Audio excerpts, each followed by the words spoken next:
ಬೆಳಿಗ್ಗೆ 6:17ಕ್ಕೆ ಬೀದಿ ಬೆಕ್ಕು ವಿಸ್ಕರ್ ಮನೆ ಬಾಗಿಲಿನ ಬೆಲ್ಲೊತ್ತಿದು. ಪಂಜೆಯಿಂದ ಅಲ್ಲ, ನಿಜವಾಗಿಯೂ ಒತ್ತಿದು. ಆ ಬೆಕ್ಕನ್ನು ಎಲ್ಲರೂ ಗೊತ್ತಿದ್ರು. ಕಾರಿನ ಮೇಲ್ಬಾಗಿಲಲ್ಲಿ ಮಲಗೋದು, ಮೀನು ಕದ್ದುಕೊಳ್ಳೋದು, ಮನುಷ್ಯರನ್ನು ನೋಡಿದಾಗ ಏನೋ ರಹಸ್ಯ ಗೊತ್ತಿರುವಂತೆ ನೋಡುವುದು. ಆದರೆ ಬಾಗಿಲಿನ ಕ್ಯಾಮೆರಾ ನೋಟಿಫಿಕೇಶನ್ ಬಂದಾಗ ಮೀರಾ ನಕ್ಕಳು.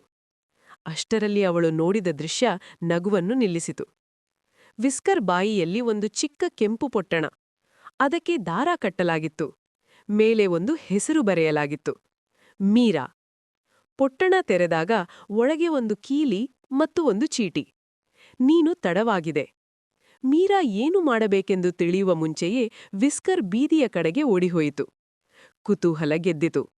ಪೈಜಾಮ, ಚಪ್ಪಲಿ, ಯಾವುದೇ ಯೋಜನೆಯಿಲ್ಲದೆ ಅವಳು ಬೆಕ್ಕನ್ನು ಹಿಂಬಾಲಿಸಿದಳು. ಪಟ್ಟಣದ ಅಂಚಿನಲ್ಲಿದ್ದ ಬಿಟ್ಟು ಹೋಗಿದ ಮನೆಯಲ್ಲಿ ವಿಸ್ಕರ್ ನಿಂತಿತು.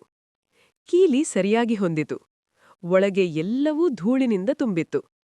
ಆದರೆ ಒಂದು ಮೇಜಿನ ಮೇಲೆ ಮಾತ್ರ ಒಂದು ಪ್ರಕಾಶಿಸುತ್ತಿದ್ದ ಲ್ಯಾಪ್ಟಾಪ್. ಸ್ಕ್ರೀನ್ ಆನ್ ಆಯಿತು. ಒಂದು ವಿಡಿಯೋ. ಅದರಲ್ಲಿ ಮೀರಾ ಇದ್ದಳು. ಆದರೆ ಹೆಚ್ಚು ವಯಸ್ಸಾದಳು. ಕಣ್ಣೀರಿನಿಂದ. ನಾನು ಕೇಳಲಿಲ್ಲ, ವಿಡಿಯೋದಲ್ಲಿನ ಮೀರಾ ಹೇಳಿದಳು. ಸೂಚನೆಗಳನ್ನು ನಿರ್ಲಕ್ಷಿಸಿದೆ. ತಪ್ಪು ಜನರನ್ನು ನಂಬಿದೆ. ನೀನಿದನ್ನು ನೋಡುತ್ತಿದ್ದರೆ ಬೆಕ್ಕನ್ನು ಅವಸರಿಸು. ವಿಡಿಯೋ ಅಷ್ಟರಲ್ಲಿ ನಿಂತಿತು. ಹಠಾತ್ತಾಗಿ ವಿಸ್ಕರ್ ಮೇಜಿನ ಮೇಲೆ ಹಾರಿ ಒಂದು ಫೋಟೋ ಫ್ರೇಮ್ ಕೆಳಗೆ ಬಿದ್ದಿತು. ಅದರೊಳಗಿದ್ದ ಚಿತ್ರ ಅದೇ ದಿನ ಬೆಳಿಗ್ಗೆ ತೆಗೆದ ಮೀರಾದ ಫೋಟೋ. ಮೀರಾ ಬೆಚ್ಚಿಬಿದ್ದಳು. ವಿಸ್ಕರ್ ಅವಳ ಕಣ್ಣಿಗೆ ಕಣ್ಣಿಟ್ಟು ಮೊದಲ ಬಾರಿಗೆ ಮಾತನಾಡಿತು. ನಮಗೆ ಹೆಚ್ಚು ಸಮಯವಿಲ್ಲ. ಅಷ್ಟರಲ್ಲಿ ಬಾಗಿಲು ಜೋರಾಗಿ ಮುಚ್ಚಿತು.